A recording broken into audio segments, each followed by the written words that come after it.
ஓம் சாய்ராம். பெரம்பலூர் உப்புமடை பகுதியில் ஸ்ரீ சீரடி அருள் சாய்பாபா ஆலயத்தில் கட்டியிருக்கோம். அந்த கோயிலோட வரலாறு. இந்த கோயில் ஆரம்பிக்கிறதுக்கு எங்கள் ஹஸ்பண்ட்க்கு வந்து 3-4 இயர்ஸாக வந்து இந்த மாதிரி பாபா கோயில் கட்டணும் அப்படிங்கிற மாதிரி ஒரு அசரதி அப்படின்ற மாதிரி ஒன்று வந்துகிட்டே இருந்துச்சு. பட் இந்த வேலை நம்மளால் செய்ய முடியுமா அப்படிங்கிற ஒரு இதில் வந்து அதை நாங்கள் இது பண்ணலை, அதாவது அதுக்கான முக்கியத்துவத்தை கொடுக்கல. அதுக்கப்புறம் திரும்ப ஒரு 2 இயர்ஸ் கேப்பில் எங்களுக்கு இதே மாதிரி திரும்ப தோணிகிட்டு இருந்துச்சு.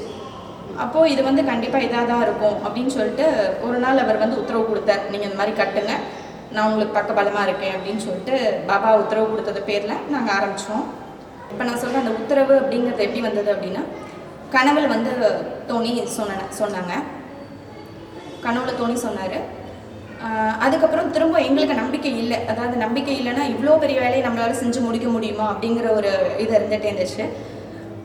நேராக சாமி ரூமுக்கு போயிட்டு நாங்கள் சீட்டில் எழுதி உத்தரவு கேட்டோம். கண்டிப்பாக உங்களால் பண்ண முடியும், நீங்கள் அதை பண்ணுங்க அப்படின்னு சொல்லிட்டு உத்தரவு கொடுத்தாரு. அப்போது வந்து எங்கள்கிட்ட ஒரு லேண்ட் இருந்துச்சு, அந்த இடத்துக்கிட்ட நாங்கள் யோசித்த இடத்துக்கிட்ட ஒரு லேண்ட் இருந்தது, எங்கள்கிட்ட ஏற்கனவே இருந்தது. அந்த லேண்டில் ஆரம்பிக்கலாம் அப்படின்னு சொல்லிட்டு நாங்கள் ஆரம்பிச்சிட்டோம்.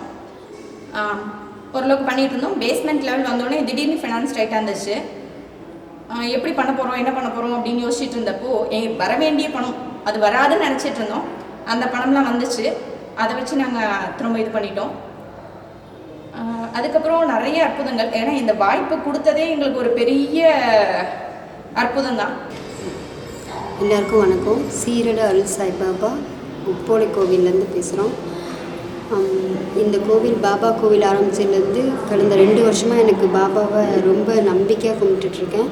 அவர் ஆலயம் வந்து இங்கே குடிசையாக இருக்கிறதுலேருந்து நான் வந்து தவறாமல் பாபாவை தொழுதுட்டு வருவேன். கடந்த 1 வருஷமாக அவரை முழுமையாக நம்பிக்கையாக கும்பிட்டுட்டு வரேன். 1 வருஷம் கழித்து இந்த கும்பாபிஷேகம் பண்ணதுக்கப்புறம் பாபாவை வந்து நேரில் எனக்கு காட்சி கொடுத்தாரு. 2 வாட்டி என்னோடய வீட்டுக்கே வந்து அவரோட தீபம் எரிய என்னோடய வீட்டில் அவரை கண்கூட காட்சியை நான் பார்த்தேன். பாபாவோட விக்கிரகம் வைக்கிற அன்னைக்கு என் வீட்டுக்கு வந்து அவர் முழுமையாக காட்சி கொடுத்தாரு. என்னால் ரொம்ப ஆச்சரியமாக இருந்துச்சு.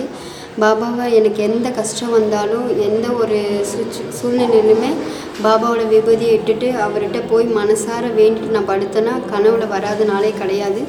விக்கிரகம் வச்சதுக்கப்புறம் ஒரு நாள் பாபாவோட 5 சிலை கொண்டு வந்தாங்க. அப்போ வந்து பாபாவை ஆரத்தி எடுத்து நான் உள்ளே அந்த விக்கிரகத்தை வச்சாங்க. பாபா சன்னிதியில் வச்சதுக்கப்புறம் என்னால் அந்த விக்கிரகத்தை தொடுறதுக்குள்ளே பாபாவோட விக்கிரகம் மேலே ஏறிடுச்சு. அவரை என்னால் வணங்க முடியலையே தொட்டு அப்படின்னு நினச்சி ரொம்ப கவலைப்பட்டுட்டு வீட்டில் அவரை நினச்சிட்டு சூடை ஏற்றி சாமி கும்பிட்டுட்டு போனேன். ஆனால் வீட்டுக்கு வந்து நான் என்றைக்குமே பூஜை முடிச்சுட்டு போய் வீட்டில் படுக்க மாட்டேன். அன்றைக்கி ஒரு 1/2 hour வந்து என்னை அறியாமலே நான் கண்ணை அசந்துட்டேன். அன்றைக்கி அவரோட 5 சிலையை நானாகவே கட்டி தழுவி கூப்பிட்டு, ஏங்க இங்கே வாங்க, பாபா நம்ம வீட்டுக்கு வந்திருக்காங்க, வந்து பாருங்கன்னு சொல்லி நான் கட்டி அழுததை நான் மனசார உணர்ந்தேன்.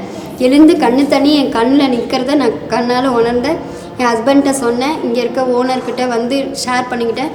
பாபாவை முழுசாக நம்பி கும்பிட்றவங்களுக்கு அவர் கண்டிப்பாக நல்லது செய்வார். பாபாவை எல்லாரும் நன்றி.